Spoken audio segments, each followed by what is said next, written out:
This time I'm going to take a look at the top 5 apps that you should definitely be using in Microsoft 365. And I'm not talking about Word, Excel and PowerPoint. Check it out.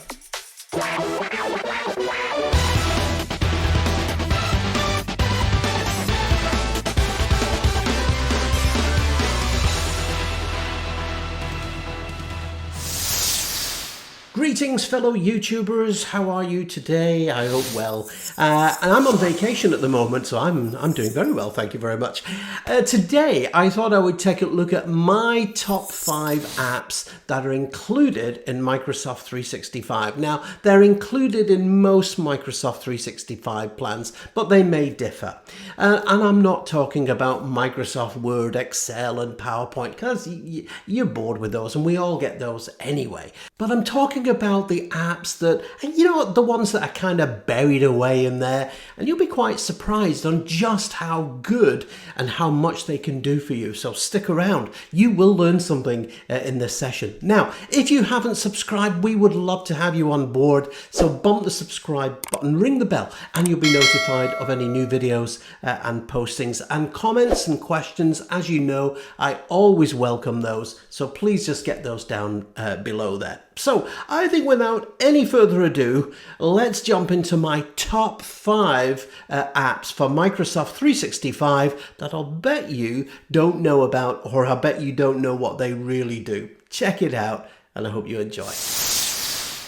So here I am in Microsoft 365, and it's pretty normal just to go up here to your favorite apps here. And in fact, it's amazing how many people who are just so concerned with installing Word, Excel and PowerPoint on your desktop that you actually forget actually how many powerful applications are actually included with the package.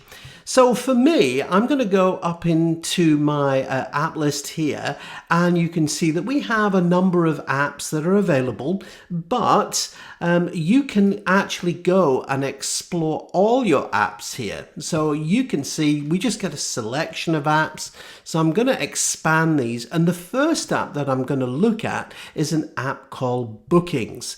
Now, Bookings is absolutely awesome, and I use this myself in my own business. So I'm going to call this Andy's booking page. And you can, of course, you can go ahead, you can add a logo, you can customize it, you know, however you want it to look. So I'll bring in 365 more than a number, why not? Yep, I'm going to add that logo in. And then I can choose, okay, what kind of business are you? So for me, I'm going to say, you know, I'm going to offer some IT support. And of course, you can see it defaults to the standard business hours. You can, of course, you can change that there if you want. Now you can see it says, hey, do you want to invite some staff to do this? So yeah, you know, I'm going to invite Alex. I might invite Adele, let's say, to be involved. And you can bring them in. Do you want to bring, what kind of admin role do you want to bring them in? So they can be an administrator, team member, they can be a scheduler. So I'm going to bring in Alex and Adele. I'm going to bring them in as a scheduler role. So then it says, okay, do you want to set up your service? How often do you want your appointments to be? Now you can see by default it schedules to 30 minutes, but again, you can change that if you want to.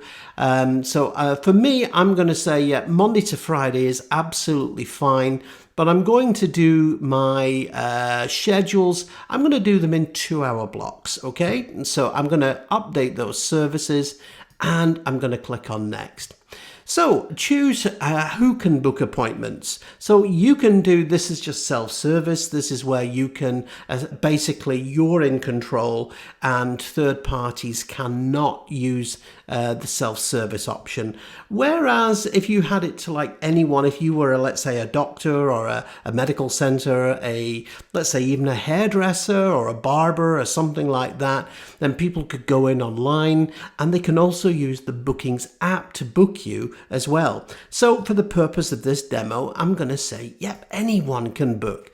So I'm going to go ahead and I'm going to set up my bookings page. So once the bookings page is complete, we can get started. And of course, you can also share this as well. So you could have an app, or you could share this on your website, and folks could come in and they could make appointments with you. So when you're ready, I'm just going to go ahead, and you can see that we now have a bookings page. So it's super easy to do. One of the first things that you want to do, of course, is you might want to, let's say, add a new customer. So I'm going to add a new customer, and I'm going to say that this customer is Jean-Luc Picard. So one of the first things you do is, of course, you add in an email address. You can have multiple addresses as well. And if they're on Skype or in Teams, you can obviously add in their details there as well. So I've gone ahead and I've added in my customer. So the next thing you want to add, of course, is one of your services. Now, as part of the setup, you can see that the IT support service has gone in, and you can go in, you can fill in details about this. You can set up the calendar, the availability. Really super simple to set up. So now I'm going to just go to the bookings page, and you can see that, okay, who's the bookings page available to? You can go in and you can customize any of these. So for example, who can access it and so on. Again, you can see by default it's available to everyone, and again you can change that, of course. So I changed that at the moment. So there we go. I have now configured it. So to go ahead and make a booking, you can see that we have our bookings here. I can come in and I can say, you know, I want to bring in a booking for Alex. So I can say, when do I want the appointment to be? I don't think you'll appreciate a 7:30 appointment. So I'm going to say 11 till 1. And you can see that the service details has automatically come in. And again, if I type in Jean-Luc, you can see that Jean-Luc Picard, because he's already a customer, he's come in. Now I can go in and I can add in Alex here, who's one of our support professionals, and he can go in and help our customer. So again, depending if you had multiple different products, different services, of course, you could change those services. So all I'm going to do now is I just click on create the booking, and there we go. Now, do remember that this is an app that's based purely in the cloud, but there is also a bookings app that you can download totally free. Okay, so you can see that we now have a booking for our customer, Jean-Luc Picard, and it's been assigned to Alex. How cool is that? So for my number 2, I want to show you a little tool called Delve. And again, you can get access to it by your apps, or alternatively, if you go up to your profile here, so if you go into my Microsoft 365 profile, this will actually take you into Microsoft Delve. So what is Delve? Actually, Delve is not new. It has actually been around for quite some time. But again, it's just an amazing productivity and collaboration app. So here you can see we have this little card-based interface. And again, you can customize these. So if you think, hey, this connection is really important, then you can mark something as important. You can share it, of course. And more importantly, you can get obviously access to all your files here. So this is showing you what are all, you know, everything that you have, plus also anything that's shared with you and what interactions that you have with other team members in your organization. So you can see here, it shows you your schedule. So how is your schedule? How busy are you? And again, you can update your profile at any time. You can also see the team members that you're working with, and if they've shared files or documents with you. So for example, if I click into Deborah here, you can see Deborah's schedule. You can also see any files that you have access to.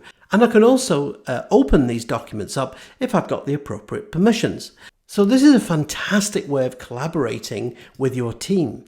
So not just simply viewing what they're currently working on, but also remember that one of the features that Microsoft Office has online is that multiple users can collaborate on individual documents, for example, PowerPoint presentations, spreadsheets, and so on. And on top of that, you can contact them as well. So you can call them using Teams or a regular phone. You can also see an organizational graph. So who does Alex report to, for example, here? And again, you can see all those details here. So definitely check out Microsoft Delve. Again, two ways to get access to it. You can access the app itself, and alternatively, if you just go to your profile here, that will bring up Delve. It's fully integrated into Teams and also SharePoint. So for my number 3, I'm going to take a look at Microsoft Planner. Now, it has a big brother called Microsoft Project, which I'm sure many project managers out there are familiar with. And this is an awesome tool though. So again, there is an app that you can get for your mobile device, and you can also use the app here as well. So you can create a new plan. You can see I've got some example plans here, which I'll show you in a moment. But when you create a new plan, you can create a blank plan.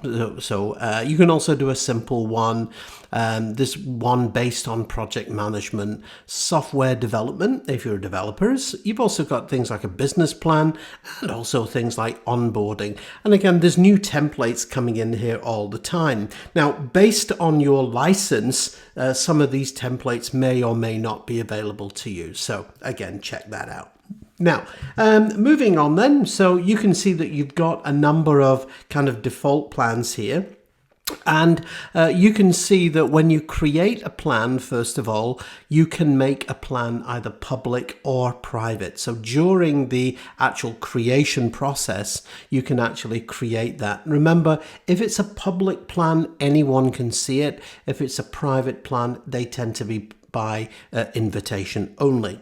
So having a look at, for example, the Mark 8 project plan here, you can see that you can add tasks, and it's somewhat kind of like Microsoft Project here. So you can have a number of tasks here. So you have your overall project flow here. And you can view this in a number of different formats. So up here, there is the usual grid format, of course. That's kind of a step-by-step.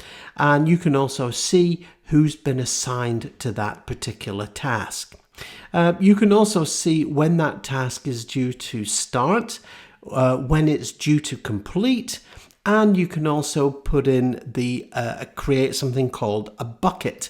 So a bucket is kind of just kind of category. You might want to call them categories actually. You can see the progress. So again, when a task is in progress or if it's been completed. And again, you can also set a priority to that here as well. So in addition, you can view, as I said, the grid view, and you can also view the board view as well. You can also view charts as well. And this is great because you can come in here and you can see at a glance what the overall status, the overall progress of that particular plan is. And you can also see in this case, how much time the members have got. In terms of scheduling, you can view the current schedule for the plan here. So again, I can see exactly who's doing what, where, when, and how. Now, again, because it's fully integrated into Microsoft SharePoint, you can also see it's got an associated website, notebook, files, and so on. And you're probably thinking, Andy, that kind of looks like a Microsoft 365 group, and you're exactly right. This is exactly what it is. All right, so that is the schedule. So again, I can go back to the grid and let's just have a look at one of these tasks. So again, I can click onto a task and say, yep, that's been completed. I can go back to the board view as well. I can change the label of the task. I can choose to assign it to another employee. I can copy it if I want to create it. And you can also move things as well. And of course, ultimately delete it. So again, I can click on to the task at hand. You can see the website launch in this case, and I can see who it's been assigned to. Again, you can change the category as well. So the bucket this is my to-do bucket, and the launch event, what part of the project is it? And again, just to mention, by the way, if you have things like Microsoft Project, if you've got that license, this again will fully integrate with that. So again, this is really nice because when you create that Microsoft 365 group, it also creates a plan as well. So there you go, just a quick look at Microsoft Planner. For my number 4 app, this is simple. Simply come into your list of apps and check out Microsoft Whiteboard. So if you're using a Microsoft Surface device, or if you're using a digital slate and pen, then you will definitely take advantage of this. Now, your whiteboards can be simple like this, and you can see this is something I was doing to demonstrate Azure Active Directory. Or alternatively, you can simply go back and I can say, okay, I can go ahead and create a new whiteboard. Now, from the whiteboard, you can, of course, add in notes. You can bring in text, shapes, reactions. You can bring in images. You can share files, links. And there's a whole bunch of templates that you can use as well. So for example, brainstorming, and it provides you with a whole bunch of different document suggestions here. So you can see I can bring in a mood board, for example, and all you now simply do is you just place the board where you want it to go, and I can now just simply add in a topic. Customize it, you can change the color of the pencil, you can edit it. There is a color picker as well, so you can change the colors. You can also copy, duplicate it, and of course it's like graphics. You can bring to the front, send to the back, and if you want to lock it in place, simply lock it and you can see that is now locked. Really simple to do. So definitely check out the Microsoft Whiteboard, particularly useful if you're using a Surface device. So for my final app, this is definitely one that you have to use. You can find it from the apps panel here. So if I just come in here, I'm going to come into Microsoft Lists. And this is such a powerful feature because, again, like other apps here, they fully integrate with each other. So I'm just going to go into a list. I'm going to add in a list. Again, you can bring in a blank list. You can bring in, for example, a list that you've created and simply use that previous list as a template. You can import it from Excel, and you can also import it from a CSV format, for example. And you can see there is a whole bunch of very cool templates that you can use. So things like work progress, event scheduling, employee onboarding, and one of my favorite ones is travel requests because we use this all the time. So I can come in here, I can create, let's go ahead, let's create a template for this. Again, everything's customizable. So you can call it whatever you like. You can change the color. In this case, it's blue and it's a plain. And you can actually save it to your list. So you can see if you're using various Microsoft SharePoint sites or Microsoft Teams sites, you can actually include the list there. Now, another cool thing that you can also do, I'm not going to save that here. What I'm going to do is I'm actually going to come in to Microsoft Teams because I want to show you something else. So here in Teams, I'm going to just come into my general channel here. And of course, I'm going to open up a new tab. and the tab you can see says, hey, do you want to bring in an app? Well, look what's here. Here is my Microsoft lists. So again, this is showing you how these Microsoft apps can fully integrate with each other. So here in lists, it says, hey, do you want to, yep, I want to save the list. And now it's going to say, okay, what do you want to do? Do you want to create a list, or do you want to add an existing one? So I want to go ahead, I want to create a list. And look, you get exactly the same templates again. So again, I'm going to click on travel requests. I'm going to use this template. Same as before, I'm going to accept the color and the icon. I'm going to click on create and check it out. We now have a new list. So now I can simply go into the form, I can click on new, and I can fill in the form. How cool is that? Really useful. That is Microsoft Lists. So there you have it, my top 5 kind of alternative apps to Word, Excel, PowerPoint, Teams, and so on. What did you think? Would you have included those in your list? Or have you explored Microsoft 365 and discovered something that I've not? I would love to know. So get your comments down below. Hey, listen, if you haven't subscribed, bump the subscribe button up there, ring that bell, and come on board and join my learning community. Thanks very much for joining me this week. I really do appreciate it, and I'll see you next time. Take care. Hey, thanks so much for dropping by today. Here's a couple of videos that you may enjoy, and while you're here, go ahead, click on the subscribe button and you won't miss out.